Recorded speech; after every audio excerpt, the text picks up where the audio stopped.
Now today we are going to perform experiment number 4.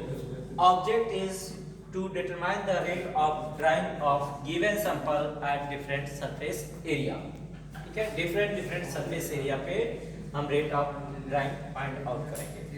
तो observation table में देखते हैं serial number, glassware, surface area, temperature, time, initial weight, final weight, then rate of drying. Rate of drying हम calculate करेंगे with the help of formula initial weight minus final weight upon time. Procedure की बात करते हैं तो petri dish लिया हमने, beaker लिया और एक और बीकर लिया. एक बीकर 100 ml का है और दूसरा बीकर 250 ml का. ठीक है, इसका हम सरफेस एरिया निकालेंगे with the help of pi square. Petri dish का फार्मूला अप्लाई करेंगे पाई आर स्क्वायर. इसका डायमीटर निकाल करके फिर रेडियस फाइंड आउट करेंगे. फिर इस फार्मूले से सरफेस एरिया हम तीनों का अलग अलग निकाल लेंगे. ठीक है, प्रोसीजर की बात करें तो जो गिवन सैंपल है उसमें है कैल्शियम कार्बोनेट. तो हम 5 ग्राम कैल्शियम कार्बोनेट लेते हैं और 10 ml सॉल्यूशन वाटर में इसको डिसॉल्व करके मिक्स करके हम स्लरी बनाते हैं.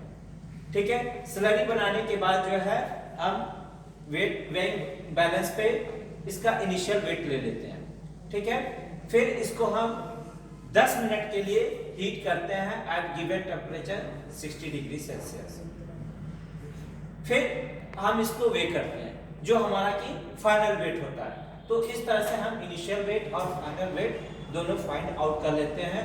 Then we apply on this formula rate of drying और रेट ऑफ ड्राइंग हम कैलकुलेट कर लेते हैं.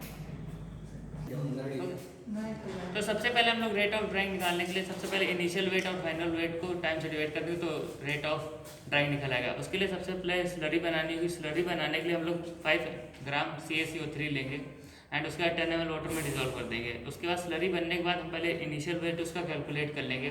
जो भी इनिशियल वेट होगा उसको हम लोग फिर उसके बाद स्लरी जो होगी उसे 60 डिग्री टेम्परेचर पे 10 मिनट्स तक की हीट करेंगे. हीट करने के बाद हम लोग उसका फाइनल वेट कैलकुलेट कर लेंगे. फाइनल वेट होगा उसको लिखने के बाद उसकी जो रीडिंग होगी रेट ऑफ ड्राइंग निकाल लेंगे उससे कैलकुलेट करके. यही सेम केस पेट्री डिश में और बीकर 100 ml का बीकर लिया हुआ है एंड 250 ml का बीकर लिया है. इन्हीं तीनों में हम लोग यही सेम प्रोसीजर करके रेट ऑफ ड्राइंग निकाल लेंगे. Thank you.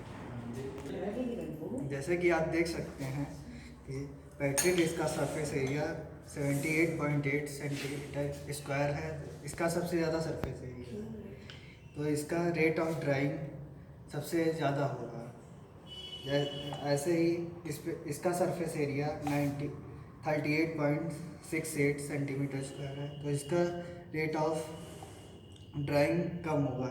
और इसका सरफेस एरिया 19.62 सेंटीमीटर स्क्वायर है तो इसका सरफेस एरिया जो है इन तीनों कंपैरिजन में सबसे कम होगा.